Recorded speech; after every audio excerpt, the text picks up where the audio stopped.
Bom dia, gente! Hoje é dia 3 de fevereiro, então as leituras de hoje são Êxodo 17:8 ao 19:15, Mateus 22:34 ao 23:12, Salmos 27, do 7 ao 14 e Provérbios 6, do 27 ao 35. Bom, vou deixar na legenda também. Então vamos lá.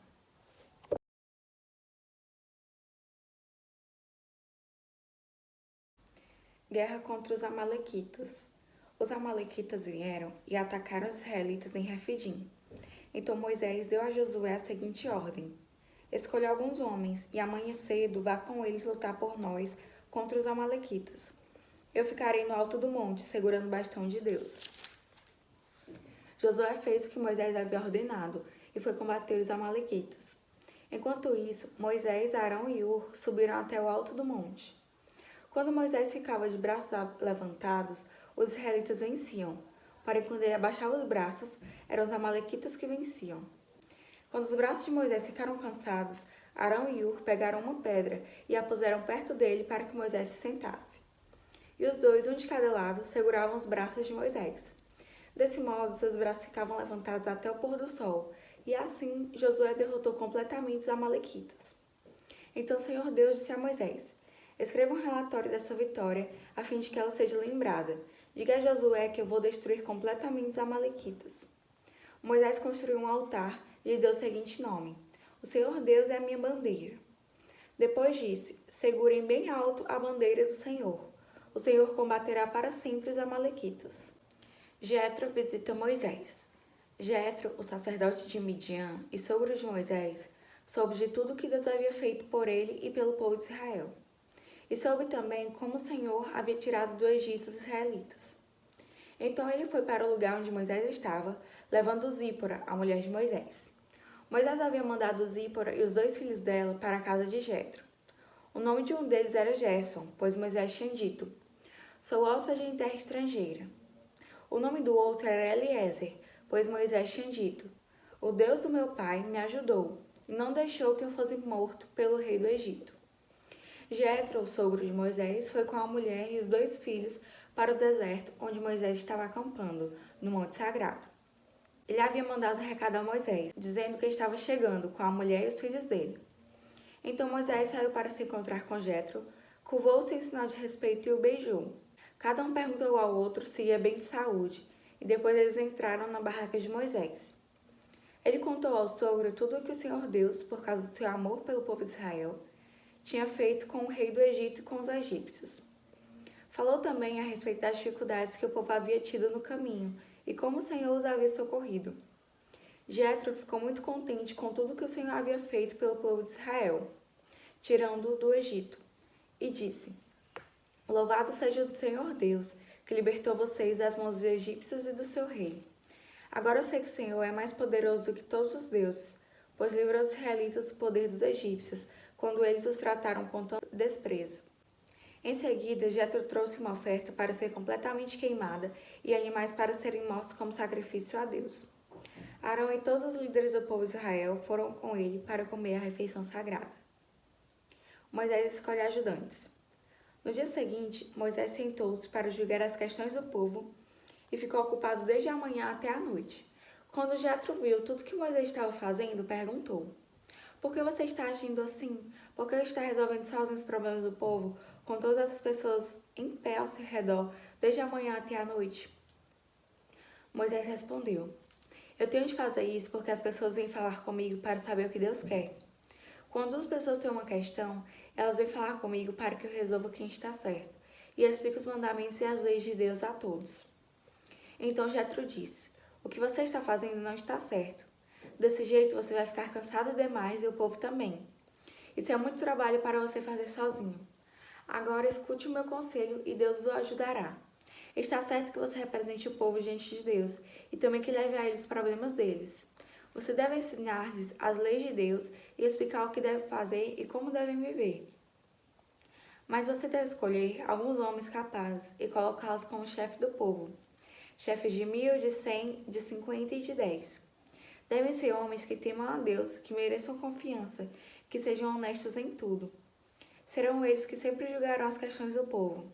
Os casos mais difíceis serão trazidos a você, mas os mais fáceis eles mesmos poderão resolver. Assim será melhor para você, pois eles o ajudarão nesse trabalho pesado. Se você fizer isso, e se for essa a ordem de Deus, você não ficará cansado e todas essas pessoas poderão ir para casa com as suas questões resolvidas. Moisés aceitou o conselho de Jetro e escolheu homens capazes entre todos os israelitas. Ele os colocou como chefe de 1.000, de 100, de 50 e de 10. Eles sempre julgaram as questões do povo, resolvendo as mais fáceis e trazendo para Moisés as mais difíceis. Então Moisés se despediu de Jetro e Jetro voltou para casa. A aliança feita ao pé do Monte Sinai. Os israelitas partiram de Refidim e no dia 1º do terceiro mês, depois de terem saído do Egito, chegaram ao deserto do Sinai. Eles armaram um acampamento ao pé do Monte Sinai e Moisés subiu ao monte para se encontrar com Deus. E do monte o Senhor Deus os chamou e lhe disse: Diga aos descendentes de Jacó, os israelitas, o seguinte: Vocês viram com os próprios olhos o que eu, Senhor, fiz com os egípcios, e como trouxe vocês para perto de mim, como se fosse sobre as asas de uma águia. Agora, se me obedecerem e cumprirem a minha aliança, vocês serão o meu povo. O mundo inteiro é meu, mas vocês serão o meu povo, escolhidos por mim. Vocês são um povo separado somente para mim e me servirão como sacerdotes. É isso que você dirá aos israelitas. Então Moisés foi, chamou os líderes do povo e contou tudo o que o Senhor lhe havia ordenado. Então todos responderam ao mesmo tempo: Nós faremos tudo o que o Senhor ordenou. E Moisés levou essa resposta ao Senhor. Ele disse a Moisés: Eu vou falar com você numa nuvem escura para que o povo possa ouvir a nossa conversa e para que daqui em diante sempre confie em você. Moisés contou a Deus Senhor o que o povo havia respondido, e o Senhor lhe disse: Vá falar ao povo e mande que eles passem o dia de hoje e de amanhã, purificando-se para me adorar. Eles devem lavar suas roupas e se aprontar para depois de amanhã. Nesse dia eu descerei sobre o monte Sinai, onde todo o povo poderá me ver. Marque limites em volta da montanha, para que o povo não passe dali, e diga-lhes que não subam o monte, nem cheguem perto dele. Se alguma pessoa puser o pé nele, deverá ser morta. Ninguém deverá tocar nessa pessoa, ela será morta a pedradas ou com flechas. Isso deverá ser feito tanto com pessoas como com animais. Porém, quando a trombeta tocar, o povo poderá subir o monte. Então Moisés desceu do monte e mandou que o povo se purificasse para adorar a Deus. Todos lavaram as suas roupas. Aí Moisés disse: Fiquem prontos para depois de amanhã, e até lá não tenham relações sexuais. Agora nós vamos ler de Mateus 22:34 ao 23:12. O mandamento mais importante. Os fariseus se reuniram quando souberam que Jesus tinha feito os saduceus calarem a boca. E um deles, que era o mestre da lei, querendo conseguir alguma prova contra Jesus, perguntou: Mestre, qual é o mais importante de todos os mandamentos da lei? Jesus respondeu: Ame o Senhor seu Deus com todo o coração, com toda a alma e com toda a mente. Esse é o maior mandamento e o mais importante. E o segundo mais importante é parecido com o primeiro. Ame os outros como você ama você mesmo. Toda a lei de Moisés e os ensinamentos dos profetas se baseiam nesses dois mandamentos. A pergunta sobre o Messias. Quando os fariseus estavam reunidos, Jesus perguntou a eles: O que vocês pensam sobre o Messias? De quem ele é descendente? De Davi, responderam eles. Jesus tornou a perguntar: Então por que é que Davi, inspirado pelo Espírito Santo, chama o Messias de Senhor? Pois Davi disse: O Senhor Deus disse ao meu Senhor: Sente-se do meu lado direito, até que eu ponha os seus inimigos debaixo dos meus pés. Portanto, se Davi chamava o Messias de Senhor, como é que o Messias pode ser descendente de Davi? Ninguém podia responder mais nada. Daquele dia em diante, não tiveram coragem de lhe fazer mais perguntas. Jesus, os mestres da lei e os fariseus. Então Jesus falou à multidão e aos seus discípulos.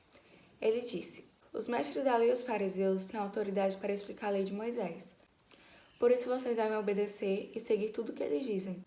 Porém, não imitem essas ações, pois eles não fazem o que ensinam. Amarram fardos pesados e os põem nas costas dos outros, mas eles mesmos não os ajudam, nem ao menos com um dedo, a carregar esses fardos.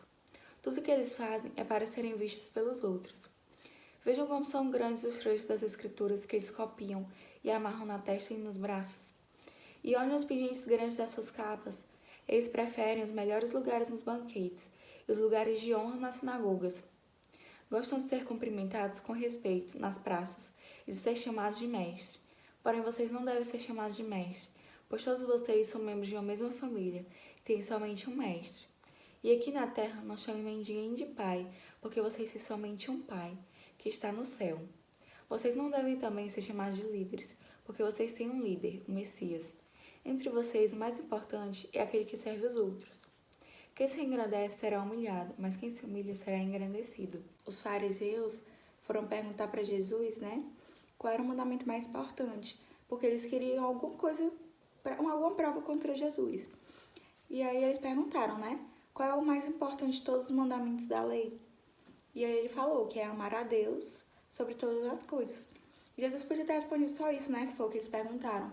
Mas ele aproveitou e falou também que o segundo mais importante é amar o outro como você mesmo, né, amar o próximo. E aí depois ele fala que a lei de Moisés e os ensinamentos dos profetas se baseiam nesses dois mandamentos. E aqui a gente vê que, assim, eles estavam fazendo uma pergunta pra, assim, era uma armadilha, né, pra pegar Jesus, queriam alguma prova contra ele. E aí Jesus mostra que, ele responde, né, qual é o primeiro mandamento, mas ele mostra que o segundo mandamento é amar o próximo como a si mesmo. E Jesus era o próximo deles ali, né, mas os fariseus não estavam, né, preocupados, assim, cumprindo esse mandamento. Eles foram se aproximar dele com uma pergunta capciosa, né, com uma malícia por trás. E aí, logo mais no capítulo 23, que é Jesus, os mestres da lei e os fariseus, Jesus fala que é para as pessoas terem muito cuidado em relação ao que é falado e ao que é feito. Acho que em Romanos ou em Hebreus, que fala que não importa quem esteja falando, né, que seja uma pessoa do bem ou uma pessoa do mal, mas que a palavra de Deus está sendo falada. E aqui a gente percebe isso, né, que Jesus valida o que eles estão falando, que eles estão falando dos mandamentos, né, as leis de Deus, mas que as pessoas tomem cuidado para que as ações deles, as ações corruptas, não invalidem o principal, né, que é a palavra de Deus, para eles terem cuidado. Porque eles falam sobre Deus, mas as ações deles não correspondem, né, não condizem com isso. Aqui ele fala também um pouco sobre esse segundo mandamento, né, de amar o próximo como a si mesmo. Ele lembrou, né, anteriormente para os fariseus sobre esse mandamento, e aqui logo mais ele mostra que eles não cumprem esse mandamento, né, porque fala aqui, ó, não imitem as ações deles, pois eles não fazem o que ensinam. Amarram fardos pesados e expõem nas costas dos outros, mas eles mesmos não os ajudam, nem mesmo com um dedo, a carregar esses fardos. Então aqui a gente vê justamente isso, né? Eles não ajudam o próximo, eles deixam um fardo muito pesado para eles carregarem e não ajudam. E aí essa foi a reflexão que eu tirei, né, dessa passagem de Mateus. Agora nós vamos para Salmos 27, do 7 ao 14. Ó Senhor, ouve-me quando eu te chamar. Tem compaixão de mim e responde-me. Tu disseste, venha me adorar. Eu respondo, eu irei te adorar, Senhor Deus. Não te escondas de mim. Não fiques irado comigo, não rejeites esse teu servo. Ó Deus, meu libertador, tu tens sido a minha ajuda. Não me deixes, não me abandones. Ainda que meu pai e minha mãe me abandonem, o Senhor cuidará de mim. Ó Senhor Deus, ensina-me a fazer a tua vontade e guia-me por um caminho seguro, pois os meus inimigos são muitos. Não me entregues nas mãos desses inimigos, que dizem mentiras contra mim e me ameaçam com violência.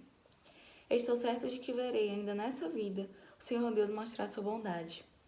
Confie no Senhor, tenha fé e coragem, confie em Deus o Senhor. Ele pode ser até visto como uma oração, né? Um modelo de oração. Olha, a gente percebe aqui o que ele está falando. Ó Senhor, ouve-me quando eu te chamar. Tem compaixão de mim, responde-me. Tu disseste, vem me adorar, e eu respondo, eu irei te adorar, Senhor Deus. Então aqui a gente vê, né, que o salmista, ele estava buscando a Deus, estava querendo realmente ter uma comunhão, né, conversar com Deus. E aí depois ele fala, não fique zerado comigo, não rejeites esse teu servo, ó Deus, meu libertador. Tu tens sido a minha ajuda, não me deixes, não me abandones. Ainda que meu pai e minha mãe me abandonem, o Senhor cuidará de mim. E aqui ele mostra quão Deus tem sido importante, né? Que ele fala que é o libertador dele, que tem sido a ajuda dele. E aí depois ele fala que realmente Deus não desiste de nós, né? Que ainda que o pai e a mãe abandonem, Deus cuidará de nós. E aí logo mais ele pede, né? Para que Deus ensine o caminho que ele deve andar para agradá-lo. Ó Senhor Deus, ensina-me a fazer a tua vontade e guia-me por um caminho seguro, pois os meus inimigos são muitos. Eles dizem mentiras contra mim e me ameaçam com violência. Porém, ele fala: estou certo de que verei ainda nesta vida o Senhor Deus mostrar sua bondade. E aí no último versículo, no 14, ele diz: confie no Senhor, tenha fé e coragem, confie em Deus o Senhor. Agora nós vamos para Provérbios 6, do 27 ao 35. Aqui continuando falando sobre o adultério. Será que você pode carregar fogo no colo sem queimar a roupa? Será que você pode andar em cima de brasas sem queimar os pés? O homem que dorme com a mulher de outro corre esse mesmo perigo. Quem fizer isso terá de sofrer muito. Quem rouba comida para matar a fome não é desprezado, porém se é apanhado tem que pagar 7 vezes mais. Ele precisa entregar tudo o que tem. No entanto, o homem que comete adultério não tem juízo. Ele está se destruindo a si mesmo. Passará vergonha, levará uma surra e ficará desmoralizado para sempre. Porque o ciúme faz o marido ficar furioso, e essa vingança não tem limites. Então não aceitará nenhum pagamento, e mesmo uma porção de presentes não acabará com a sua raiva. Bem, a leitura de hoje foi essa, essas 4 passagens. Vou mostrar aqui novamente para vocês, e como eu disse, eu vou deixar na legenda. E agora a gente vai ouvir alguns louvores. Guia-me para que em tudo em ti confie, sobre as águas eu caminhe, por onde quer que chames. Leva-me mais fundo do que já estive, e minha fé será mais firme, Senhor, em tua presença. Guia-me para que em tudo em ti confie, sobre as águas eu caminhe, por onde quer que chames. Leva-me mais fundo do que já estive, e minha fé será mais firme, Senhor, em tua presença. Guia-me para que em tudo em ti confie, sobre as águas eu caminhe, por onde quer que chames. Leva-me mais fundo do que já estive, e minha fé será mais firme, Senhor, em tua presença. Guia-me para que em tudo em ti confie, sobre as águas eu caminhe, por onde quer que chames. Leva-me mais fundo do que já estive, e minha fé será mais firme, Senhor, em tua presença. Guia-me para que em tudo em ti confie, sobre as águas eu caminhe, por onde quer que chames. Leva-me mais fundo do que já estive, e minha fé será mais firme, Senhor, em tua presença. Guia-me para que em tudo em ti confie, sobre as águas eu caminhe, por onde quer que chames. Leva-me mais fundo do que já estive, e minha fé será mais firme, Senhor, em tua presença.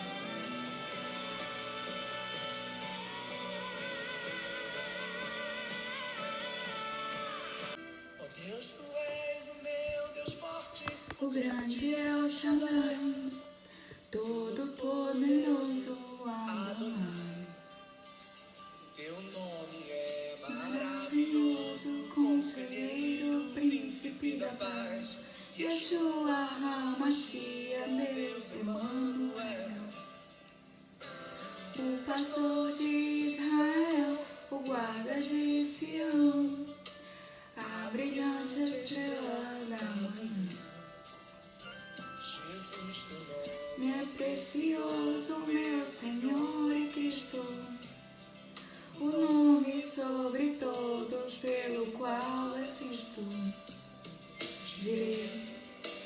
Deus da minha provisão.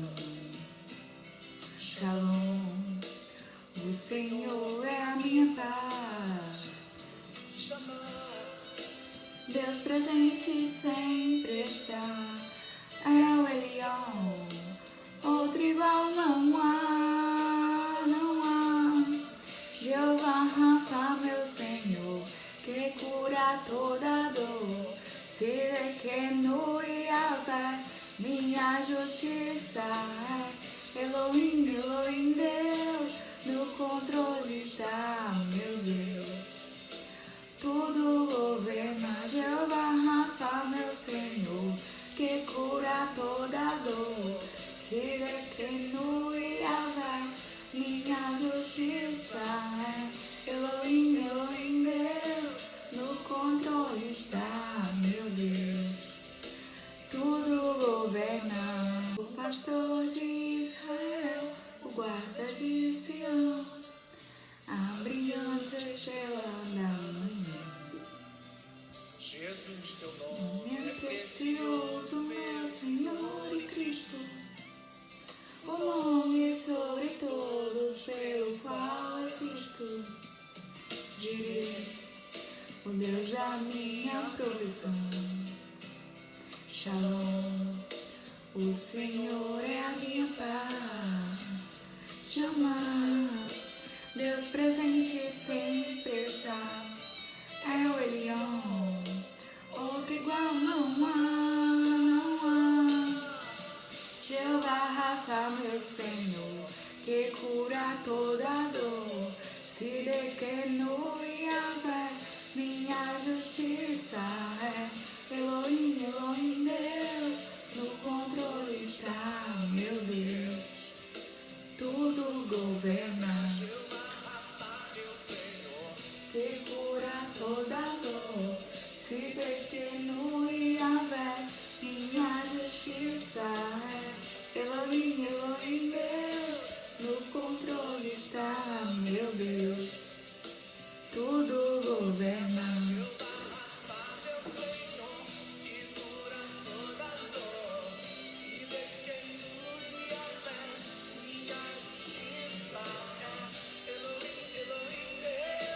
No controle está, meu Deus. Tudo governa. A nossa vitória está no nome de Jesus.